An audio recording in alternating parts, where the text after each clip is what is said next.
Bom dia. Hoje estamos aqui na praia. Hoje está um dia quase chuvoso, uns chuvisquinhos, né? Mas nossa, as coisas que Deus faz são lindas, inclusive esse dia nublado. Então nós vamos continuar com o maior capítulo do meu livro, né? Que é o testemunho em forma de diário. Abre aspas. Machucar-se na vida faz parte do existir neste mundo. Não adianta resistir ao sofrer, mas sim vencer todo e qualquer sofrimento com a sua respectiva dor, ser um vencedor. Agora, como você pode ser um vencedor? A primeira coisa é entender que vencer uma dor, qualquer que seja ela, começa com um questionamento saudável sobre o sofrer em questão. O que está se passando? Questione-se. Por que eu estou vivendo isso na minha vida? Fui eu quem criei essa situação? Qual é a minha responsabilidade nesta causa? O que posso fazer para estancar a dor? Uma coisa é sofrer por merecer e outra é viver uma fatalidade, sem explicação. Mas tudo passa nas mãos de Deus. Isso mesmo, Deus não se ausenta em fatalidades. Ele é onipotente, onisciente e onipresente. A segunda coisa é entender que Deus corrige a quem ama, os seus filhos amados. Ele faz a ferida e sara a ferida. Não podemos fugir do mertiolate que arde e cura, do Todo-Poderoso. Fecha aspas. O que você fará comigo quando eu errar? De Gisela Sanches. 4 de junho. Acordamos mais tarde que o normal. Parecia ser um dia mais tranquilo e fechamos realmente o negócio com o apartamento. As notícias com dentistas continuavam de que iríamos ter uma despesa bem grande pela frente. Parece mesmo que quando estamos fatigados e muito abatidos, em outras áreas também recebemos baixas. E eu ainda estava trabalhando com salário mais de R$1.000 a menos, por estar sem função comissionada e o Miguel sem emprego. À noite, apesar disso, fizemos amor muito gostoso. Foi realmente uma área que Deus restaurou em nós. Talvez fosse nesse contexto que minha antiga discipuladora profetizou no sentido de que Deus permitiu essa situação totalmente desfavorável para aumentar nossa intimidade, em face de aumentarmos nossa intimidade com Deus, provavelmente por estarmos mais dependentes do seu amor de Pai. Isso realmente se confirmou. Há anos, Miguel também não conseguia ler e meditar na palavra comigo. Nem mesmo fazia um devocional pessoal de qualidade. E agora, todas as noites, ele lia a palavra comigo e pela manhã fazíamos oração um pelo outro, como nos sugeriram no curso de Casais Aliança. Abre aspas. O que você fará comigo quando eu errar contigo? Se você não tem intenção de se revelar como pessoa, então deve falar somente o básico, trivial e se tornar um comentarista das coisas. Pois quem é gente se expõe. Jesus chorou. Fecha aspas. Esse texto é de Gisela Sanches. O que você fará comigo quando eu errar? 8 de junho, sábado. 57 dias. Para mim, falta de perdão. Para Deus, mar de esquecimento. Abre aspas. Apocalipse 21, 3 a 5. E ouvi uma forte voz que procedia do trono e declarava: Eis que o tabernáculo de Deus agora está entre os homens, com os quais ele habitará. Eles serão o seu povo, e o próprio Deus viverá com eles, e será o seu Deus. Ele lhes enxugará dos olhos toda lágrima. Não haverá mais morte, nem pranto, nem lamento, nem dor, porquanto a antiga ordem está encerrada. E aquele que está sentado no trono afirmou: Eis que faço nova todas as coisas. E acrescentou: Escreve isto, pois essas palavras são verdadeiras e absolutamente dignas de confiança. Fecha aspas. Apocalipse 21, 3 a 5, Bíblia King James atualizada. Seria um dia comum, como o outro horrível dos últimos 57 dias. Como é isso? Um dia com as atividades normais de um casal, acrescidas de uma pitada, ou no meu caso, uma colher de sopa bem cheia de amargura. Fizemos faxina no apartamento, fiz almoço e passei a roupa, enquanto meu esposo saiu para resolver alguns assuntos. Como fora fartamente instruída, estava fazendo as atividades normais de casa, cantando louvores. Abre parênteses. Mente cheia do que é bom, perfeito e agradável. Fecha parênteses. Passando uma peça de roupa, veio a mim aquelas lembranças dos sábados, há meses atrás, na minha antiga cidade, nos dias em que eu me dedicava às tarefas domésticas e era traída. O efeito do pecado não é para ser exaltado acima da bênção, da cura divina e do perdão. Há que se saber que ele existe, necessitando trabalhá-lo espiritualmente e, no caso como o meu, abre parênteses, alguém que tem diagnóstico de bipolaridade com uma forte rejeição, fecha parênteses, também na área da psique. Enquanto eu passava roupa e louvava ao Senhor, ali, fui largando o ferro sobre a mesa, minhas pernas foram tremendo, fraquejando e fui agachando até me sentar no chão, encostada na parede, com as mãos no rosto em prantos, revendo momentos de meses anteriores, tendo hoje conhecimento da traição e de que, na minha ótica, eu fui injustamente trocada, frustrada em meus sonhos de amor. Ai, ai, ai, que dor, meu Jesus. Bem me recordo de dizer a meu Deus da minha imensa dor, como uma criança que corta o dedo corre para o pai, o qual a olha com compaixão, esforçando-se para chegar bem depressa em socorro de sua filhinha. Assim é meu Abba Pai. Aí lembrei-me de todos que vêm me acompanhando nesse processo de cura até aqui. Sobre o seguinte conselho de uma amiga cristã com formação em psicologia. Temos que acabar com o luto em algum momento, depois de um dia de muito choro, ocasião na qual eu admitisse que aquilo realmente aconteceu comigo, saindo da fase da negação. À vista disso, percebi que aquele era o momento. Decidi que este era o último dia do meu luto e que eu não negaria mais minha dor. Eu fui traída. Meu marido, cedendo ao pecado, deixou-se ser atraído por outra mulher. Teve alguns encontros sexuais com ela. E isso me machucou. Ora, é evidente que machucou. Claro que me feriu. Era para eu ser única, princesa. Assim como é a igreja para Jesus. Cristo não trairia sua igreja.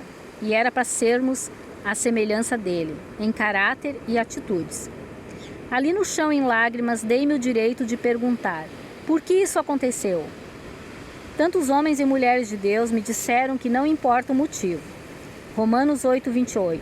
Todas as coisas cooperam para o bem daqueles que amam a Deus. Tá, e o que eu faço com essa dor? E a injustiça que foi feita?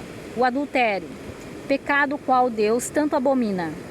Entretanto, é incrível como o Espírito Santo vem ao seu auxílio caso você peça. Ali, em meio ao desespero, nascia este livro. Assim me disse o meu amigo Espírito Santo: escreva, coloque no papel tudo o que vem ocorrendo desde o seu nascimento. Qual a finalidade? Para você, filhinha amada, servirá para desafogar seu coração. Para muitas outras pessoas, usarei como um bálsamo as almas cansadas e desalentadas. Ou seja, não parei em frente ao mar ou o pôr do sol e decidi: escreverei um livro sobre minha vida para contar minha história e, possivelmente, ajudarei pessoas. Gerei essa obra em meio a lágrimas, em obediência à leve e suave voz do meu Deus. A respeito dessa voz, abre aspas, pesquisadores dizem que o espírito é muito mais precognitivo do que nós de fato compreendemos. Quando mergulhamos com o nosso próprio entendimento e começamos a pensar duas vezes nas coisas, não estamos duvidando de nós mesmos. Estamos duvidando de Deus. Quando Deus começa a nos dizer algo, precisamos segui-lo. Fecha aspas. Do livro O Espírito Santo, uma introdução, 2013, página 228, de John Bevere. Reportei-me a essas lembranças desta vez para dizer a Satanás que vou sobrepujar toda a dor para permitir que a palavra de Deus se cumpra em minha vida. Veio-me à mente uma ministração do pastor Fred Barros, que assisti sobre o Espírito Santo. Quando ao final dizia: não entristeçais o Espírito Santo, não entristeçais o Espírito Santo. E mais, abre aspas, o Espírito Santo está falando a algumas pessoas aqui hoje. Se você não parar de murmurar e entristecer o Espírito Santo, eu, o próprio Espírito Santo de Deus, não mais te ouvirei. Terei que me afastar de ti. Eu sabia que aquilo era para mim. Minha vida cristã até então era baseada em muita religiosidade, intensos momentos com Deus e com o Espírito Santo, e grande parte dedicada à murmuração. E apesar de saber disso, optei por ignorar aquele último aviso. Refiro-me novamente aos comentários de Helena Tanuri por partilhar de suas vivências. Abre aspas. A gente pensa que está trabalhando para Deus e alegremente se dá conta que Ele está trabalhando em nós. Sempre fui ansiosa, apressada para ver as coisas, abrir presentes, dar opiniões, realizar projetos e sonhos. Quando me converti ao Senhor, isso não mudou imediatamente. E ainda hoje preciso respirar fundo para não me deixar levar pela ansiedade e pressa. À medida que conhecia Jesus, desejava servi-lo e, nessa vontade, tentava antecipar as coisas, dar um jeitinho para fazer acontecer. Precisei passar por um longo período de espera para entender que enquanto eu acreditava estar apenas esperando, na verdade estava sendo forjada, preparada, treinada para o próximo passo. O hoje já é parte importante do plano de Deus no nosso amanhã, pois é Deus quem efetua em vocês tanto querer quanto realizar, de acordo com a boa vontade dele. Filipenses 2:13, Bíblia NVI, fecha aspas. Esse texto está no livro Frases Helena H. Tanuri, Reflexões de Coração para Coração, página 32, Helena Tanuri. Hoje vejo que, independente de querer ou apreciar essa máxima do Senhor, ela é real e efetiva. Por que falo isso agora, em meio à minha conversa face a face com Deus, sobre minha dor? Voltamos à minha angústia e ao que eu estava colocando em prática. Orientação daquela minha amiga psicóloga. Abre aspas. Você necessita, talvez, tirar um dia toda sozinha com Deus, em luto interno, se for necessário, em prantos e dizendo ao Abba Pai, Papai, que está toda mal, admitindo que isso realmente aconteceu com você. E tudo que você sentiu, abre parênteses, trocada, negligenciada, ferida, abandonada, fecha parênteses. Ulteriormente, avaliar se você quer ficar nesse estado o resto da vida, ou dar um basta. Já me encontrava por algumas semanas naquele estado, reanimando-me em doses homeopáticas, elaborando a questão do Espírito Santo, depois de lembrar o que havíamos vivido e de minhas falhas no compromisso com seu fruto. Gálatas 5:22. Embora não justifique o adultério do meu cônjuge, concluo que isso ajuda a explicar outras questões pessoais. Eu pedi ao Espírito Santo agir, cuidar de meu marido, de seus olhos, afastando-o das imagens e desejos obscenos e sexuais. Não obstante, com minhas atitudes egoístas, também dera margem que ele se sentisse sozinho. 2.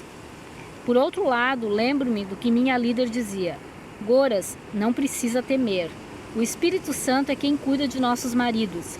Somente Ele é quem não permite que eles nos traiam. é só confiar. Eu me sentia tão segura. Quando soube o que aconteceu, senti-me traída, não somente pelo meu cônjuge, como também pelo Espírito Santo. Como podia? Eu me dava por impassível, crendo que o Espírito Santo estava no controle da vida dele, dando-lhes os sinais necessários quanto ao perigo antes da queda. Só que esqueci um importante detalhe.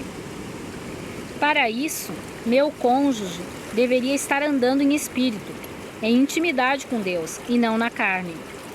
Em síntese, eu não poderia saber, menos ainda controlar. Ali, abraçadas minhas pernas em prantos, pedi perdão ao Espírito Santo, clamando que ele fizesse novamente morada em meu coração tão ferido e me devolvesse as forças para buscar seu fruto. Abre aspas. Entretanto, o fruto do Espírito é amor, alegria, paz, paciência, benignidade, bondade, fidelidade, mansidão e domínio próprio. Contra essas virtudes não há lei. Os que pertencem a Cristo Jesus crucificaram a carne, com suas paixões e seus desejos. Se vivemos pelo Espírito, andemos de igual modo sob a direção do Espírito. Fecha aspas. Está em Gálatas 5, 22 a 26, Bíblia King James atualizada. E é isso que se encontra a ênfase correta do meu lamento, não na dor da lembrança do pecado e suas consequências, mas na porção de revelação e fé na palavra e amor de Deus que foram gerados através desse processo. Então hoje ficamos por aqui, amanhã terá outro vídeo. Um grande abraço.